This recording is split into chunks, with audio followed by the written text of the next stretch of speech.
Hi, and welcome back to the Canvas Crash Course. In this video, we're going to learn about taking quizzes in Canvas. So what we're going to do is navigate to the quiz we want to take. You can go to the Modules tab. If you have any questions on how to use modules, please refer to the Modules guide in the Canvas Crash Course. We are wanting to take the coffee quiz. Quizzes are denoted by this little right rocket icon right next to the name. We can click into there, and we can see the different information regarding the quiz.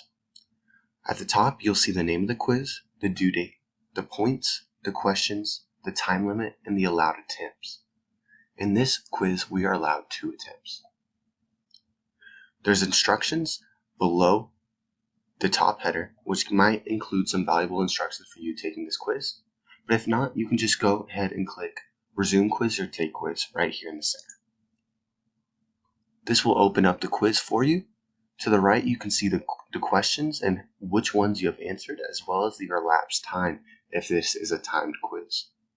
From here, it's pretty straightforward. You can go ahead and click on multiple choice answers, click on true or false answers.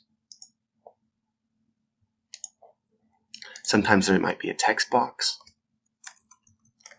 Other question formats you might see might be matching or fill in the blank. Most of them, however, are pretty straightforward. Once you're happy with your selections and your inputs, you can go down here and press Submit Quiz.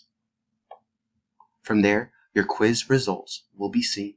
You can see your attempt and your latest answers, and if you have multiple attempts, you can have the option to take the quiz again. All in all, taking quizzes on Canvas is very straightforward. Teachers may protect Canvas quizzes using HonorLock. If you have questions on how to use HonorLock or what HonorLock is, please contact OIT here at PLNU or visit the OIT website. Thank you so much.